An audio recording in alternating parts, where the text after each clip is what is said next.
Hello, everybody, and welcome back to the show. This episode is brought to you by The Wellness Paradigm, a holistic health coaching company shifting the way that women understand and heal their bodies. Through bioenergetic testing, functional lab testing, and functional nutrition, we uncover what traditional approaches often overlook so you can stop guessing, start healing, and finally feel like yourself again. No more one-size-fits-all protocols, just real answers, deep-rooted healing, and the clarity and confidence you deserve to feel incredible. It's time to shift the paradigm of women's health. Now, on to our show. And hello, Meredith. Hi. Got an awesome guest for you guys today. Meredith is coming in with some really interesting knowledge in clinical aromatherapy, and she's a clinical aromatherapist and herbalist, and she also has a clinic in Central Florida and has been in the integrative health field for 20 years and aromatherapy for 10. So, she's got some really amazing knowledge on this field on, not only what aromatherapy is, but the science behind it, why it works, and also how to kind of cut out the noise on what is maybe not good for us. And yeah, I'd love for you to take the mic and let us know a little bit more on who you are. Thank you. Thanks for having me today. I appreciate it. Shannon said my name is Meredith Murdock. I am located in the Villages, Florida, and I have been in the integrative health field for about 20 years. Through a series of events about 10 years ago with aromatherapy, it was right around when essential oils got really popular. Some of our patients in the clinic really hurt themselves. Chemical burns, drinking essential oils to the point where they were in the hospital, in ICU. And it led me to say, what are in these tiny little bottles? So I have some, I keep some at my desk, but like what's in this little bottle that is causing all of this ruckus in our patient base? So I signed up for a $50 class, and all of a sudden I recognized the fact that aromatherapy isn't as simple as lavender is good for anxiety. I realized there's a huge basis of science, chemistry, research attached to this. And my mind just kind of exploded. And I went down this huge wormhole where now I'm at 5,000. I have a ridiculous number of educational hours. It's kind of stupid, to be honest with you. But I've been the treasurer of the Alliance of International Aromatherapists for 4 years. I went back to school, including Cornell, for medicinal herbal training and understanding how just the plant, not the oils, but from an herbalist standpoint, and what's the difference between the rosemary plant and the rosemary oil. So I went into that deep science there. I've done private consults, I've done product formulation, I've done, working on mass market products, I've taught. So I've kind of done it all within that area. Some pieces I really enjoy, some pieces weren't really part of my personality.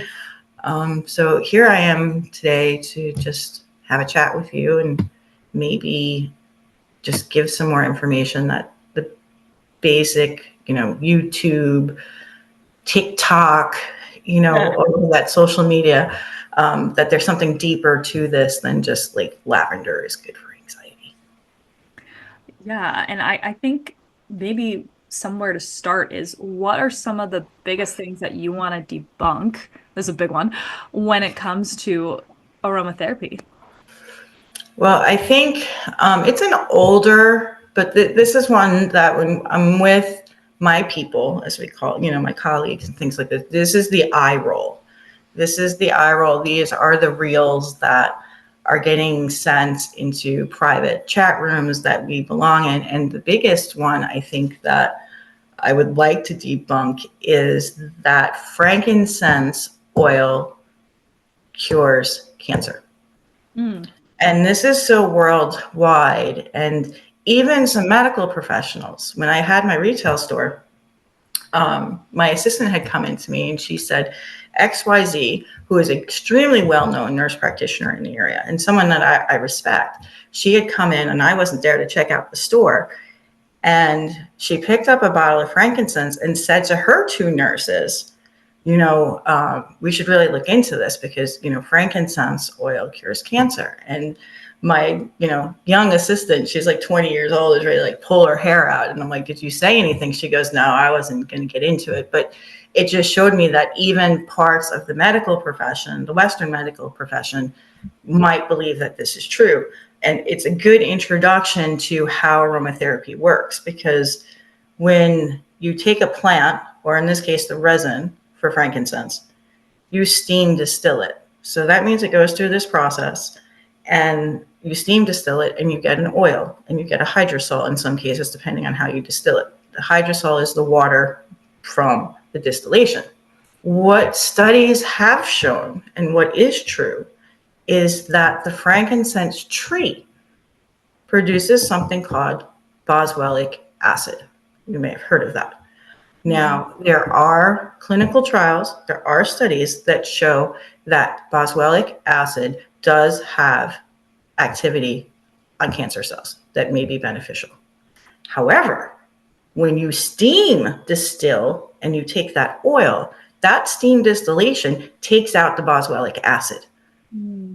So it's that second part that people don't understand. And that goes back to the whole part of what is clinical aromatherapy. It's actually understanding the science of how essential oils work versus having a lavender is good for. There's a lot more behind it. There's a lot more chemistry. There's a lot more science. Tons of research coming out now, especially since the pandemic. But I would say that is my number one, that if I could scream it from the rooftops, is understanding that there's a process to this, and it's not as simple as this cures this. That, I think that's probably my number one screaming from the rooftops, debunking, that I would like to get across. Yeah, that's well, that's a big one too. I mean, you didn't start litter with lavender and headaches. We started big boys on frankincense and cancer, all right? Well, it's just one of those things, and it's just like, oh my goodness. Yeah, like medicine's just not simple. The human body, like what you're doing, it's not that simple. It's not. Everything is complicated. The human body is. We're finding new things every day, and every, whether it's big pharma, whether it's natural, whether it's energetic, we're finding new things every day, and it's always changing. So none of this is simple. But educating yourself on how it works, you don't need a PhD either. You just need to be willing to understand there's more to it, and be comfortable in the fact that you don't know everything, but you know enough to get you the answer where you don't hurt yourself. And I think that's the hardest part with anything. I mean, aromatherapy, supplements, anything in the health. It's like, how do I know what's truth and what's not and what's BS, right? It's how do you sift through that? Obviously we can follow people like you, and the work you're doing too, but I feel like that's the hardest part. Would you agree? Yeah, and I think it's been hard because, like we were speaking before about, energy medicine, Yeah. right? We are used to, in our society, and I'm going to say our society as in US based, maybe parts of Europe, but really let's just talk about the US. When we see letters, everyone knows what a PhD is. Yep. Everyone knows what an MD is. Everyone knows what DO is.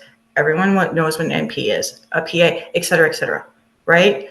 When you start getting into these alternative or more holistic options, I don't really like the word alternative, but some people think of it that way. I think it more integrative, complementary. But that's where the semantic problem starts, isn't it? Because there is no word for it, because it's generally not accepted. And if you look at the states and their licensing, I might have gone to school for 5,000 hours, right, which comes out to maybe a 4-year degree in aromatherapy by the time all said and done. But a nurse can take a class for a weekend, but because she's an RN, she knows more than I do, because there's no letters to dictate. So in aromatherapy, for instance, there is something, a test. It's proctored. It's just like the NCLEX, and it's called a registered aromatherapist, like a registered nurse. And you take this test. And you can't pass it unless you know what you're talking about. And that's chemistry, that's physiology. It's a lot. It's not just, again, lavender's good for headaches. But the only people that really know that are the ones that take the test. It's hard to bring that out to the market because, especially in the aromatic world, you had, the businesses of the multi-level marketing and the wellness consultants that are saying, oh, well, I have a book and I know what to do. And it's like, right. And here we are battling back with you. And we shouldn't have to do that. We should be working together to bring that forward. But if you look at the herbalism part, there's a registered herbalist. So American Herbalist Guild have an RH program, and then you're a registered herbalist again, just like a nurse, and you have to do that. I did not go that route because RH is hard. It's really hard, and I had just gone through in my training. I wanted to, I was like, oh, I just got my RA. I'm going to go get my RH. And then I realized, one, I have to make money. Two, I'm a mom. Three, I have a business. Four, I've got fur babies. I've got all these things I have to do. And I'm just getting too old to go down another wormhole of getting the RH. But it's intense. Yeah. So getting out that language that there are, in my world anyway, in the register, in aromatherapy and herbalism, there are professionals that they know more than any medical professional with an MD or a DO. Yeah, there's some cross, but on average, I'll go to an RH for an herbal consult before I'll go to an MD that took an herbal conference for a weekend. Oh, for sure. Well, it's the same around. I mean, being a nutritionist, like, doing that. It's like, that's what I do day in and day out now, obviously via resonance and stuff too, but people are going to take sometimes the blanket statement that they're MD, and I'm not, dissing that at all. Right. No, it's We it's all not have to our diss it. own specialties. I'm not gonna go over the effects of, immunosuppressants on you, but it's like, but I'll tell you how to eat a little bit more optimal for your body and also tap into, if we want to do bioresonance and stuff. But it's, we all have our own kind of specialties. And I think that is important to highlight because things like a nutritionist, things like personal trainer, things like that's a little more mainstream, Right. herbalism, aromatherapy is not. And it should be because it has incredible benefits, but I feel like it's also had a lot of speculation, a lot of, some of the downside that people have become maybe more skeptical of it. So coming in and being like, no, there's science behind this. There's a reason that this is important, a reason to do it right, or the way to do it right, I think is really important. So I agree. And I also think, and some people watching this that are in my field might be rolling their eyes at me with this next statement, but I think, and that's okay because they know me and they're like, oh God, Meredith, what are you going to say right now? But I'm going to say but I don't think it's in aromatherapy or herbalism. I think it's in energy medicine. I think it's in functional medicine, and functional medicine is getting a little bit better. But it's the fact that there is not a group of people sitting around a table, right? yep. And saying, this is the protocol. This is what we should be learning. Yeah. Right. So in my world, there's no round table going, okay, we're going to go to, let's say the state of Florida. We're going to go to the state of Florida and say, we want registered aromatherapists to have a medical license. Yeah. Because there's no schooling that, if you go to Harvard Med School and you go to SUNY Binghamton Med School, maybe your professors are going to be different, but your syllabus and what you're coming out and your educational objectives are going to be the same. So all of these alternative, holistic, new things that are coming out, it's not about efficacy as much as it's about there is no global standard for what these people should be learning. And that is where I think you have lavender is good for a headache. You should buy this from me. Or I can, heal you energetically. And you don't know what they're educated. I don't know what schools are good. I don't know. So you're just kind of going blindly, trusting someone. And I think that's where a lot of the skepticism comes in. because there are no general large learning objectives in our society right now to say, okay, these letters mean something. Yeah. This training means something. And I think that's from the outsider's perspective, you know, you look on TikTok and reels and all that, that's where that comes from. Hmm. Yeah. Now, you keep bringing up lavender, right? And we Mm-hmm. chatted for a hot second before we started recording about lavender.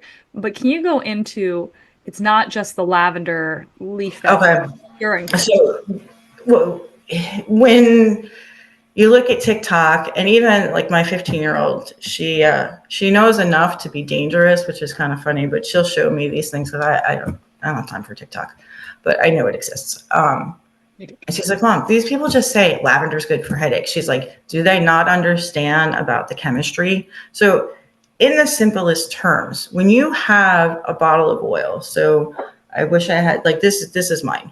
Um, I sourced it. It's mine. But we get a report. So when you're an aromatherapist, one of the first things you learn is chemistry, because essential oils are not oils. They're constituents. They're volatile molecules, and they are consistent of a lot of plant constituents. So things like beta caryophyllene, alpha pinene, there's phenols, eugenol. There's all of these things that we have to learn. So, and there's a report. So there's companies out there that they take a drop of the oil, they put it through a machine, and they say, this is the constituent profile. This is the medicine that's in this drop of oil. And over the years, because plants change and seasons change, there's a representative of a certain, in the case of lavender, let's say linalool, right? So there's that chemical constituent, and we know that there's a certain percentage of linalool in every pure lavender, right? So we know as aromatherapists that the linalool is what is helping maybe calm the headache, maybe the anxiety, helping with insomnia. We know that that constituent has something to do with that, right? But this is where it gets kind of funky, is because we have all this science and we understand these molecules and these constituents and all of these. But then you have the part of, what if your grandma, you're a little girl, you're 7 years old.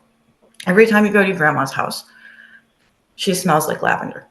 Maybe she had a lavender garden, or maybe she wore Jean Natte and put some lavender oil on it. But every time you think of and smell lavender, even if you're in Walgreens, it goes back to your grandma. And it makes you sad because she's not here anymore. So if I turn around as a therapist and say, I'm going to give you lavender because this is what the science says. The science says this is going to help you. These constituents are going to help you, because that's what the science says.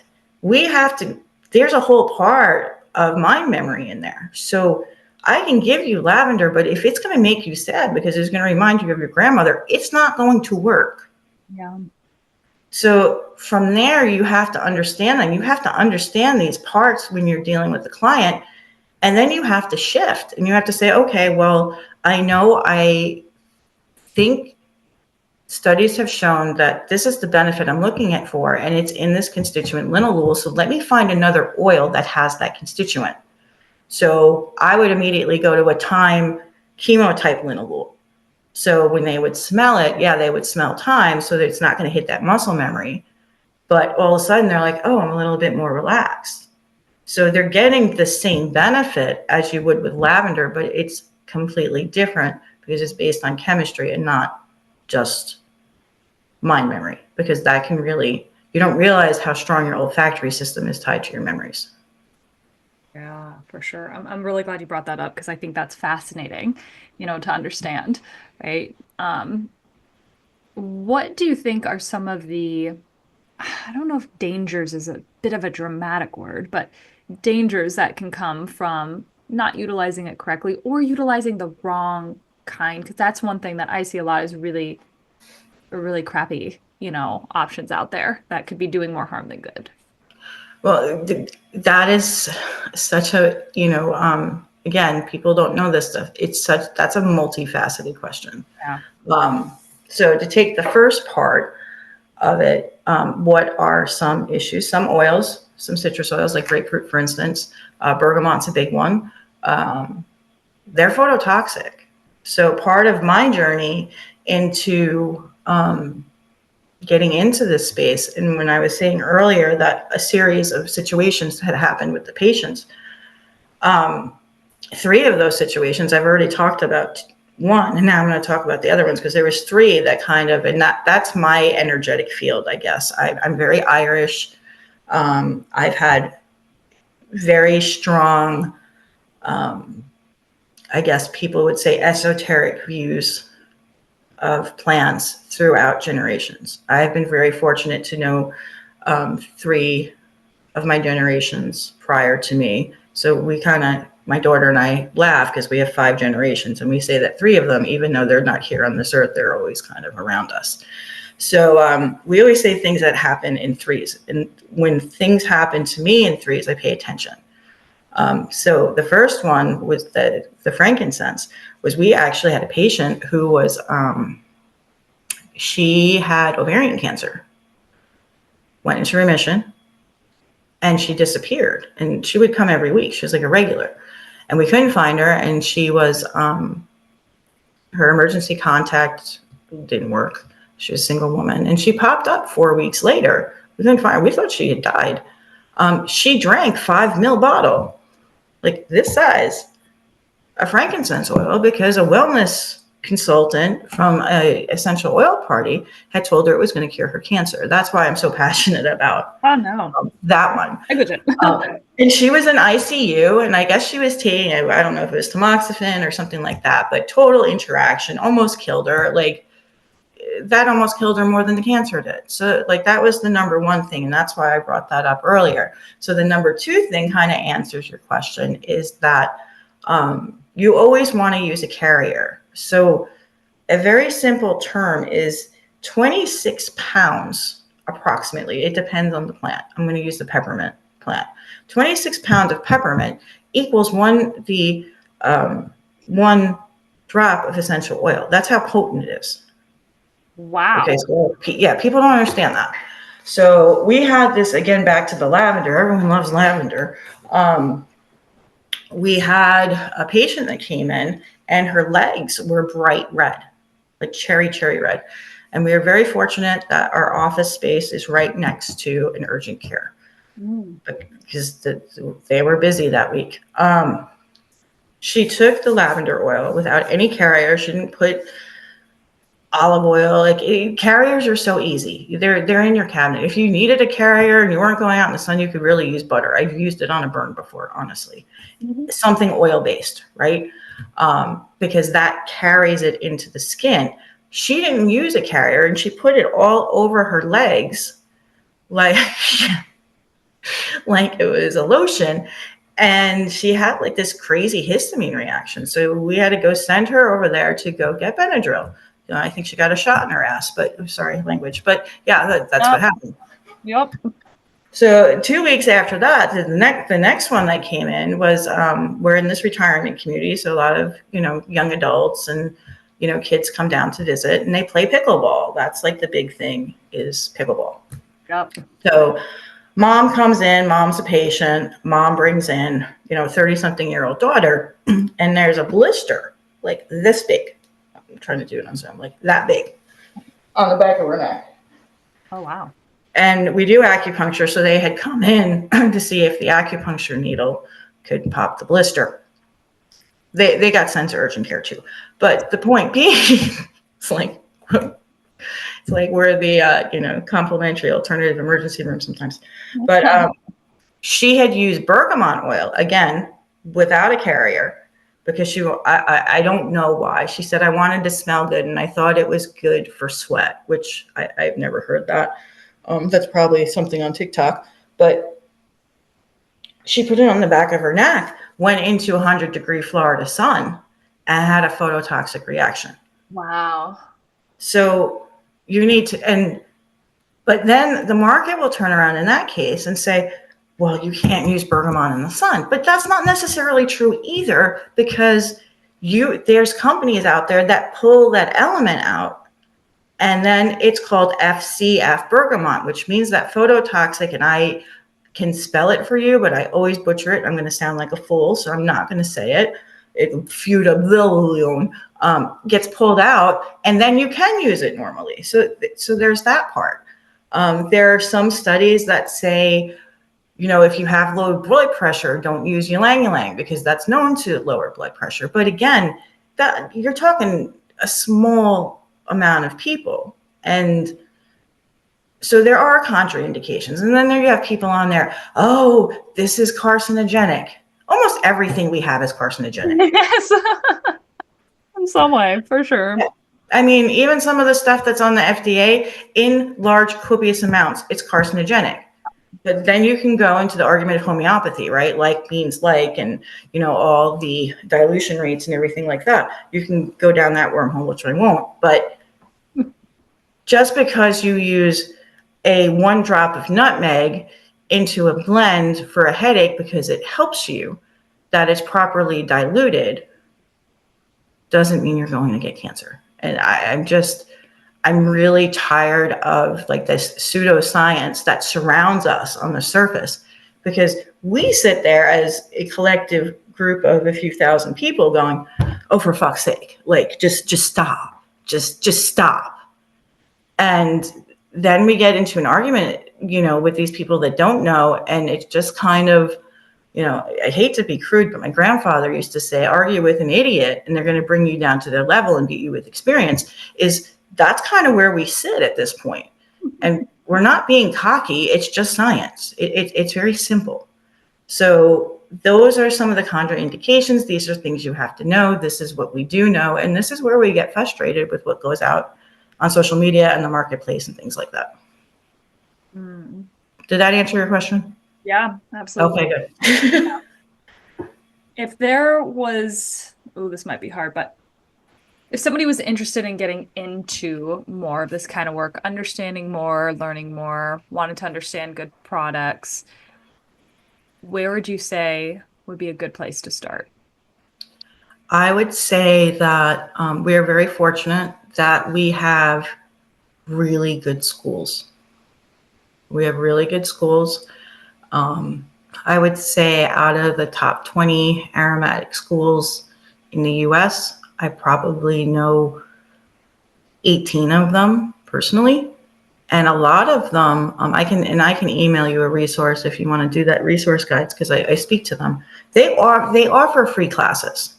So they are willing to take what I've said, put it in a much better, because they're teachers. I am not a teacher. I'm a producer. I'm a business person. Like, teaching's not really my thing. But there are these teachers that will take everything I'm telling to you, put it in a nice little gift box, and you can go online and hit free class. And they will go in and they will tell you exactly what you need to start. Whether you choose to continue on that education, that's completely up to you. But there are so many free resources out there by experts and expert educators that they'll give you the free class just because they want it to stop as well. They want this kind of aromatic nonsense to stop. So they're going to give you a very, small condensed version of our education, but enough where you're not dangerous to yourself or others anymore. And those are free. So it could be a very simple free aromatherapy classes Google search. But I mean, there's a list of resources of teachers that I know that have it that I can give you as well if you wanted to put it out. But that's the easiest way, and it doesn't cost anything. And if you want to go deeper, that's completely up to you. Sometimes you do, and sometimes you're like, nope, I've learned what I need to know for myself, for my family. I know what I'm purchasing, because then we can go down the road of adulteration, and that's a whole different ball of wax. It's complicated, but I think that is the best way to start, is finding those free classes. Sometimes they're a half hour. Sometimes some schools give 4 hours, just to make sure that the truth comes out and the truth is out there. I love that. And if people wanted to find you or connect with you or what you do, where can they find you? The best part is to go, best part. not the best part, but best place. It's a long day. Is just to go to my website and there's an info button there. And I usually, and there's actually a text message. So I have text on there. I get text all the time from people. I don't charge for a lot of stuff. I work on other projects, but I had a guy 2 days ago that said, I got a bottle of frankincense and myrrh. And he showed me the bottle and it was like 4 ounces, like a big mother. And it's not working the way I want it to work. And I said, well, can you send me the bottle? So they send me the bottle and it's a fragrance oil. It's cut with safflower oil. There's all, I said, this is really good to like put in soap. I'm like, well, what are you talking about? I'm like, how much was it? He's like, it was $10. I'm like, okay, a bottle of this, of pure frankincense, you might be able, someone like me might be able to get it at a cost of like $6 because I know people that have been doing this for 10 years. But the average, you're looking at 30, 40 bucks, not 4 ounces. And once I explained to him what was going on, he was really aggravated. But he texted me that question. I don't know his name. I don't know who he is. He just popped up and I said, okay. Because I just figure that's the free education, just like the educators are doing to solve those quick, and I do. I have friends that they do huge aromatic consultations. So they work with kids that have ADD, autism, ADHD, significant health concerns, radiation burns or, stage 1 cancer, mood disorders. I know people that's all they do.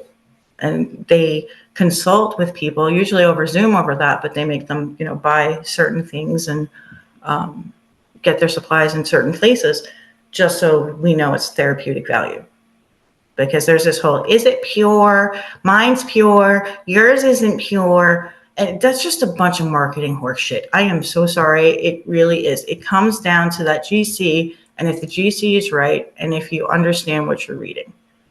And it comes back, does it have therapeutic value or doesn't it? That's the question.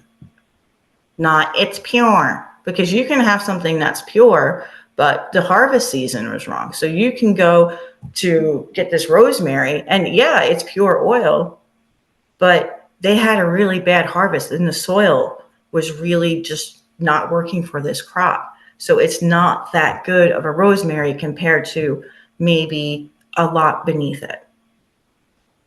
So, and people don't think about that either. These are plants. Yeah. We can't control the environment. We can't control our weather, which, we started our conversation today about, how strange weather is right now. And it does, it affects the oils, it affects the plants, it affects the growing season, it affects, sustainability, it affects all of it. And it's taking those little pieces together to really understand what you're doing to achieve that wellness goal. Well, I feel like this was super informative and I really appreciate you coming on and Thank sharing you. all of this and all of the, I'm sure there's more incredible things headed your way. And so thank you for everything you're doing in this aromatherapy world. And Thank you. Thank you for letting me stand on my soapbox for a little bit. I appreciate it. no problem. It's debunking. It's the debunk version of your podcast. Well, I will put your website Okay. down in the show notes. So if you guys want to go contact her, absolutely go check her out. And otherwise, I appreciate you guys listening. Always love to hear feedback if you guys gathered, a little nugget away from any of these conversations. And we'll catch you guys on the next show. Thank you, Meredith. Thank you. Thanks for having me, Shannon.